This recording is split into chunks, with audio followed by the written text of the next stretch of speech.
오늘 하나님께서 주신 말씀은 창세기 6장 13절에서 22절까지 말씀입니다. 주보의 장이 잘못 나와 혼선을 드려 죄송합니다. 창세기 6장 13절에서 22절까지 말씀입니다.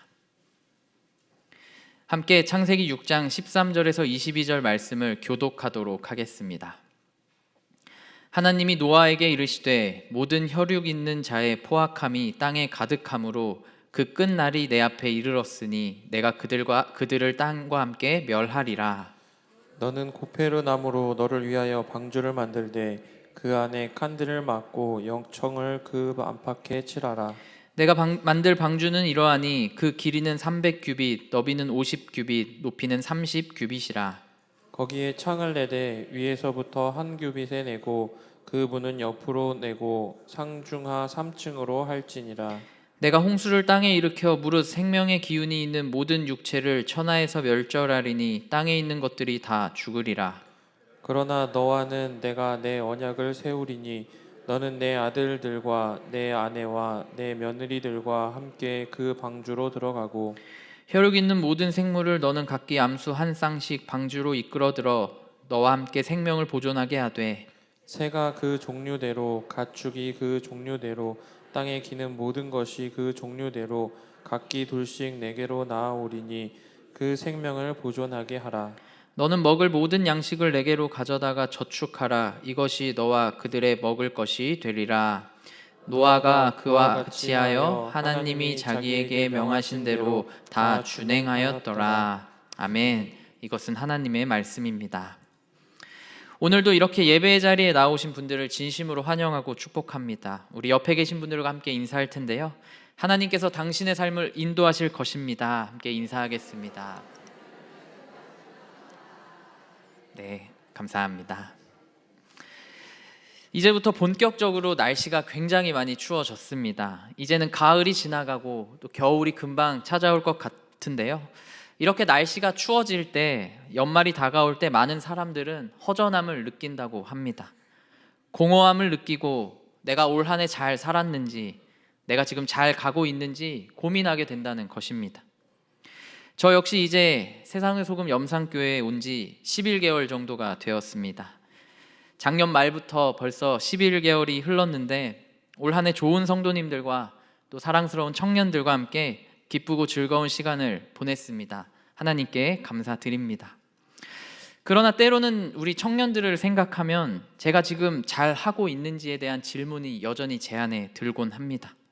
과연 잘하고 있는 것일까? 잘 가고 있는 것일까? 제가 담당하고 있는 우리 청년 교구가 과연 하나님께서 원하시는 대로 가고 있는지에 대한 질문이 제 안에 들곤 합니다. 그럴 때 제가 청년들에게 초반에 이야기했던 것은 제가 목회자로서 여러분들을 위해 기도하고 또 이야기를 들어주고 때로는 조언과 때로는 어떤 문제들을 해결해 줄 수 있지만 그보다는 먼저 말씀으로 우리 신앙 공동체의 방향을 잡아주는 것이 가장 중요하다라는 그런 이야기를 나눈 적이 있습니다. 그래서 여전히 저에게는 그러한 노력이 계속되었으면 좋겠고요. 또 우리 청년 공동체의 그 방향성을 잘 잡아야 한다는 생각을 하게 됩니다. 그럴 때마다 함께 묵상했던 말씀을 오늘 함께 나누고자 합니다. 이 방향이라는 것을 인터넷에 검색을 해보니 여러 가지 키워드들이 많이 나옵니다. 그리고 어떤 책에 대해서도 한번 검색을 해보았는데요. 생각보다 이 기독교와 관련된 서적들이 굉장히 많이 나오는 것을 알 수 있었습니다. 제 핸드폰이 목사의 핸드폰인지 알았는지 그 알고리즘이 더욱 그렇게 추천해 주는 것 같기도 하지만 그것이 아니더라도 애초에 이 기독교적으로 많이 사용되는 단어이기도 합니다. 그러면서 자주 눈에 띄었던 책 제목이 무슨 뭐에 대한 과제와 방향 이런 책 제목이 많았고요. 또 지난 몇 년간 코로나를 겪으면서 가장 언급되었던 단어도 역시 무엇에 대한 방향이었던 것 같습니다. 우리는 이제 어디로 가야 하는가? 그 기독교 관련 서적에서도 코로나 이후에 교회는 어디로 가야 하는가에 대한 생각과 고민이 많이 담겨 있다는 것을 알 수 있었습니다. 그리고 또 어떤 책에서는 언어 유희로 방향이 잘못되면 방황한다라는 책도 보았습니다. 이와 같이 방향이라는 것은 너무나 중요합니다. 실제로 현실을 살아가는데 물리적으로 어디로 가는 것도 중요하고요. 또 추상적이지만 지금 나의 삶이 어디로 가고 있는지에 대한 것도 중요합니다. 그래서 모든 일을 시작할 때 이 방향을 설정하는 것이 성패를 좌우하기도 하고요. 어떤 문제 앞에 방향성에 대해 고민하는 것이 그 문제를 푸는 실마리를 제공할 때도 있습니다. 이처럼 방향은 실제로도 또 은유로 빗대어 표현될 때에도 너무나 중요하다는 것은 알 수 있습니다.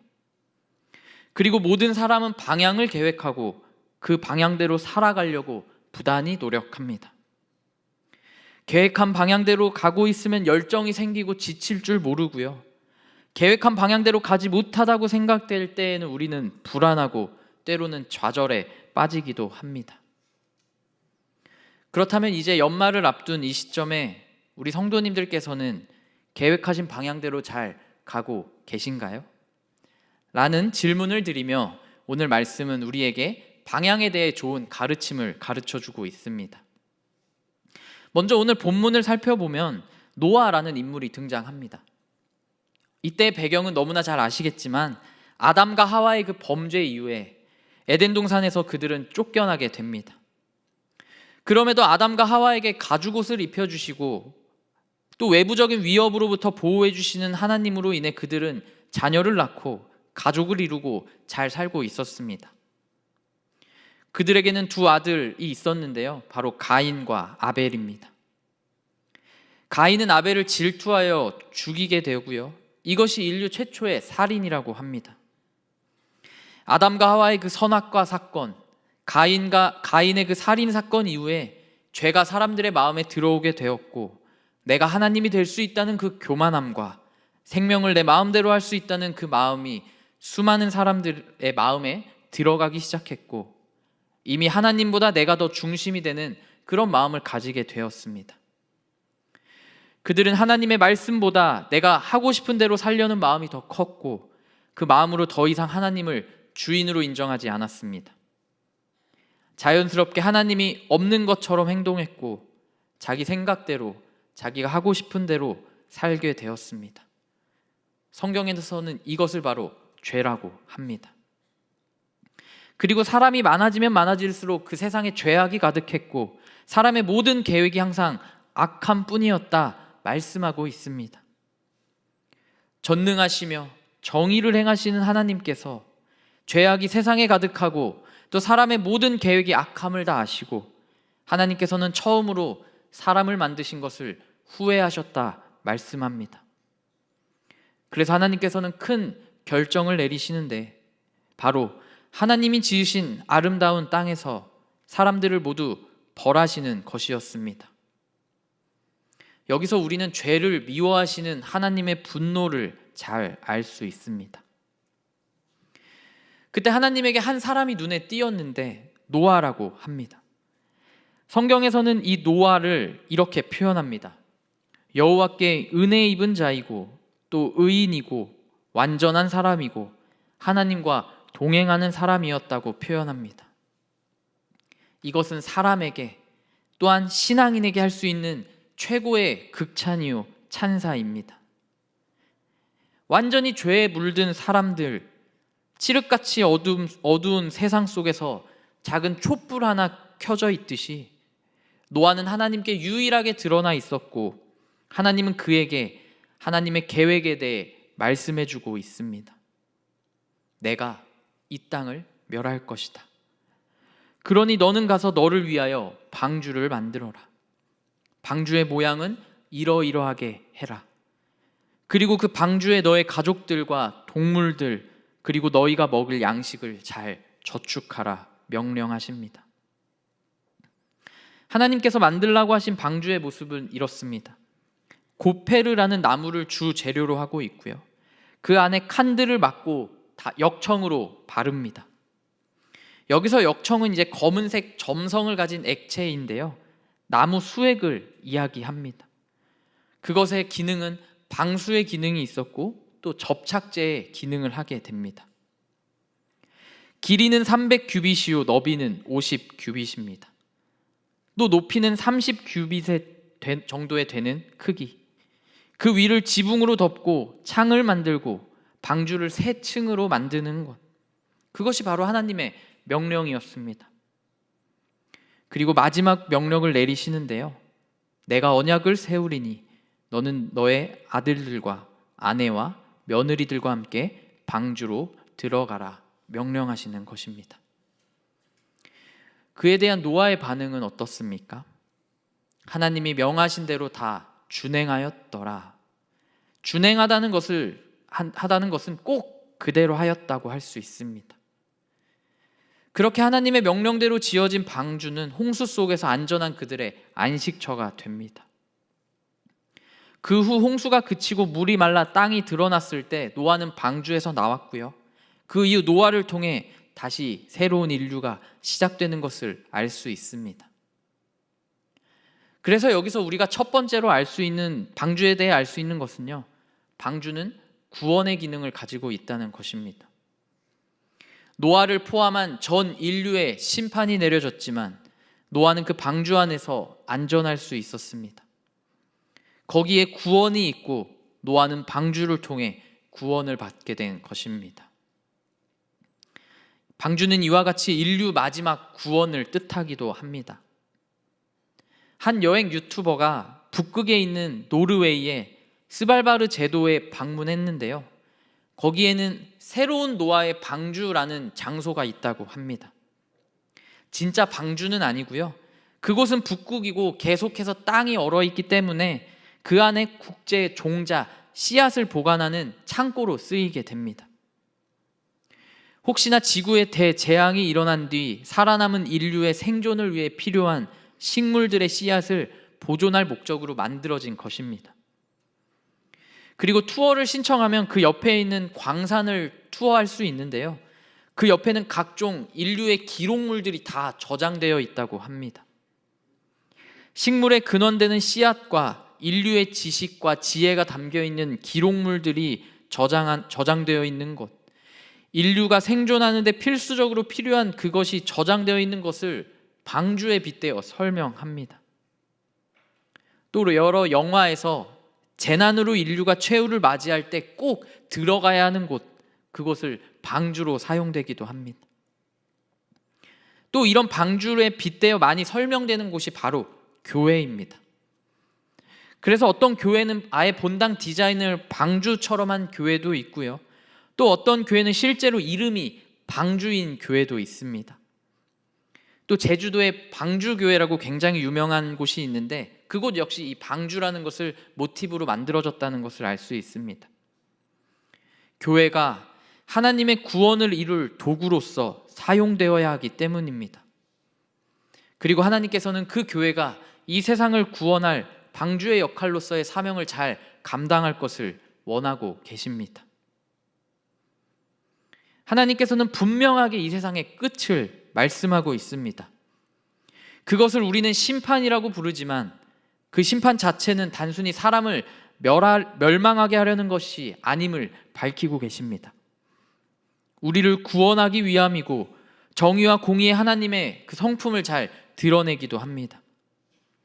그래서 심판은 필수적이지만 하나님께서 허락하신 방주 안에 있을 때 우리는 안전하고 평안함을 누릴 수 있다는 것입니다. 이와 같이 하나님께서는 방주의 역할을 하는 그 교회를 통해 세상을 구원하실 예정이시고 교회를 심판 속에서 은혜의 통로로 사용하실 것입니다. 그리고 그 교회 안에 몸담고 있는 성도 각자 한 명 한 명이 하나님의 도구가 되어 하나님의 구원을 위해 사용되어야 함을 말씀하고 있습니다. 또 방주 안에 있을 때 많은 센 비바람을 막을 수 있듯이 비바람이 많이 부는 세상 속에서 사람들은 모두 지치고 힘들어합니다. 하지만 방주 안에서 그 비바람을 피할 수 있듯이 힘들고 지친 모든 이들이 교회에서 평안함을 누릴 수 있도록 하나님의 은혜로 우리에게 허락하신 교회를 통해 평안함을 얻고 비바람이 몰아치는 상황 속에서도 성도들을 교회가 보호해 줄 것입니다. 그것이 교회의 역할입니다. 그래서 노아가 긴 시간 배에 있다가 나와서 첫 번째로 한 일은 바로 예배하는 일이었습니다. 그래서 구원받은 성도들이 가장 먼저 해야 하는 일, 교회가 가장 우선시해야 되는 일은 예배입니다. 함께 긴 시간을 이겨낸 이들과 함께 하나님께 예배드리는 것, 예수 그리스도를 통해 구원받았을 때 예배드리고 하나님의 때에 그 구원이 완성되었을 때 예배드리는 것, 그것을 성도들이 해야 하는 것입니다. 하나님의 구원에 감사드리고 하나님의 은혜를 기억하는 것이 우리 성도들이 해야 할 일이고, 우리의 삶의 방향이 하나님의 은혜에 대한 감사로 나아가야 한다는 것을 알려주고 있습니다. 우리가 방주에서 살펴볼 수 있는 두 번째 특징은 바로 방주에 없는 것이 세 가지가 있다고 합니다. 첫 번째는 방향을 설정하는 키가 없고요. 두 번째는 속도를 결정하는 돛이 없습니다. 그리고 마지막은 어딘가 머무를 때 사용하는 닻이 없습니다. 여기서 키란 배의 방향을 결정하는 도구이고 돛은 방향과 더불어 속도를 결정하는 도구입니다. 마지막으로 닻은 배의 목적지를 결정하는 도구입니다. 그런데 이 방주에는 이 세 가지가 없습니다. 그것이 방주와 배의 차이점이라고 할 수 있습니다. 그래서 엄밀히 따지면 노아의 방주를 주로 노아의 배라고도 많이 표현을 하는데 본질적으로는 맞지가 않습니다. 방주와 배는 비슷하지만 결코 같을 수 없기 때문입니다. 키와 돛과 닻이 없다는 것은 무엇을 의미합니까? 모든 방향과 속도, 목적지를 내가 결정하지 않겠다는 것입니다.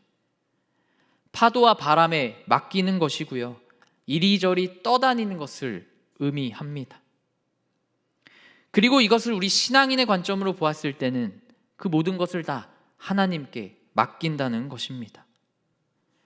어디로 갈지 모르지만, 언제 도착할지 모르지만 하나님을 신뢰하며 하나님께 그 모든 것을 맡겨드리는 것, 그들이 방주에 탄 이들이 할 수 있는 최선입니다. 제가 이 설교를 준비하며 자주 들었던 찬양이 있습니다. 바로 그들이 방주에 있을 때라는 찬양인데, 아마 방주에 들어가 있는 노아가 그렇게 노래했을 것이라는 상상이 깃든 찬양인데, 가사를 보면 이렇습니다. 이 배는 어디로 가는지, 이 비는 언제쯤 그칠지 난 알 수 없지만 오직 주의 말씀 따라 살아가리. 날 향한 주의 놀라운 계획 신뢰해. 아마 가사를 맞추기 위해 배라고 표현하신 것 같은데, 그 방주가 어디로 가는지, 또 이 비가 언제 그칠지 나는 알 수 없지만 오직 그 주님의 말씀을 기억하며 날 향한 주의 놀라운 계획을 신뢰한다는 고백입니다. 하나님께서 노아에게 무슨 말씀을 하셨습니까? 지금부터 7일이 지나면 40일 동안 밤낮으로 땅에 비를 내려 심판하겠다. 그 말씀 하나만을 의지했습니다. 그리고 언제인지, 땅이 언제 말라 내가 이 방주에서 나갈 수 있을지 모르지만 너를 구원하시겠다는 하나님의 말씀을 신뢰하고 나아갔던 것입니다. 그렇게 하나님께 모든 것을 온전히 맡겨드릴 때 배가 이리저리 흔들릴지라도 하나님의 뜻과 하나님의 계획하심대로 흘러가게 될 것입니다. 노아는 그것을 경험하게 됩니다.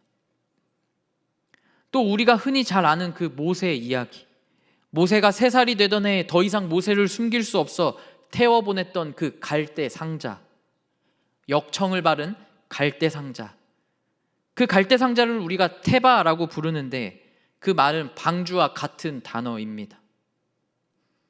그래서 아까 제가 언급한 그들이 방주에 있을 때를 찬양을 만들었던 분의 다른 곡인 요게벳의 노래를 보면 상상이지만 모세를 떠나보내는 모세의 어머니 요게벳의 고백은 이랬을 것이라고 노래합니다.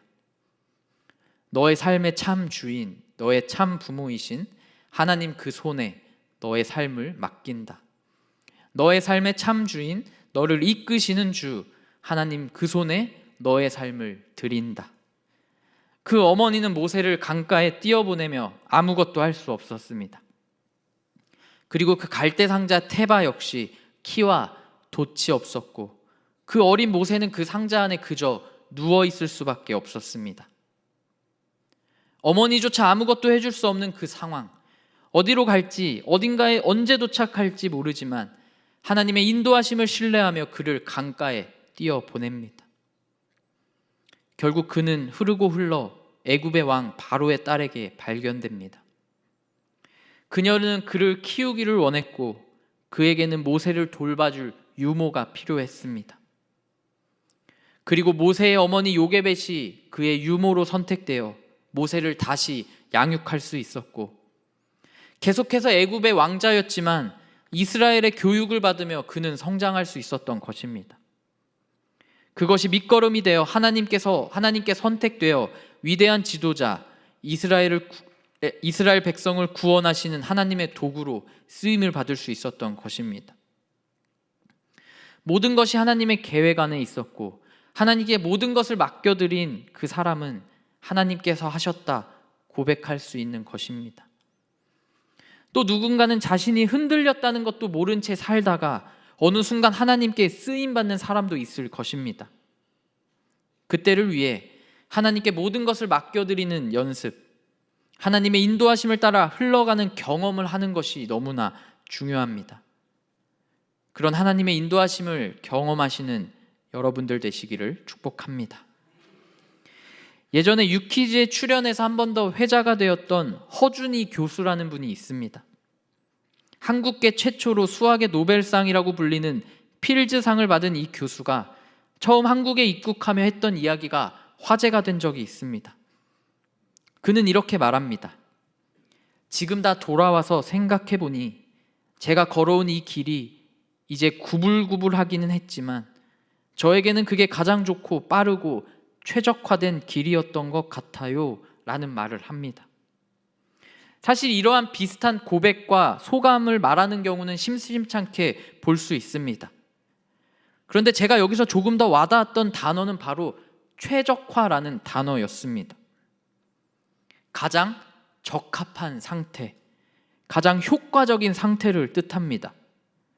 그리고 이 최적화라는 단어는 절대적인 것이 아닙니다.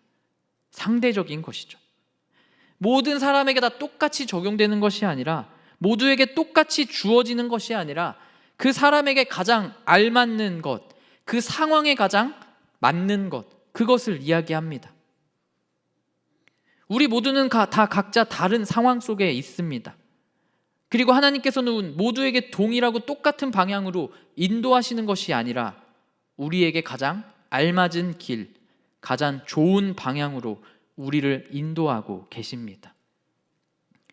노아가 방주 안에서 두려웠지만 결국 하나님을 예배하고 찬양했던 것처럼 모세가 갈대상자 안에서 자신이 어떻게 되는지 전혀 예상할 수 없었던 그 상황에서 하나님의 위대한 도구로 쓰임받을 수 있었던 것처럼 우리의 삶은 여전히 두렵고 예상할 수 없지만 하나님과 함께할 때 가장 알맞은 곳으로, 가장 알맞은 때에 하나님께서 예비하신 곳에 도착할 것입니다.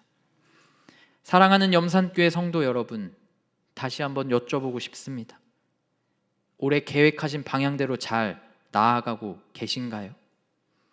그것을 놓고 기도하셨다면 하나님의 방향과 나의 방향이 잘 맞았다고 생각하셨으면 좋겠습니다. 혹시나 내가 계획한 방향과 반대로 또는 이리저리 흔들린다고 느껴지시나요?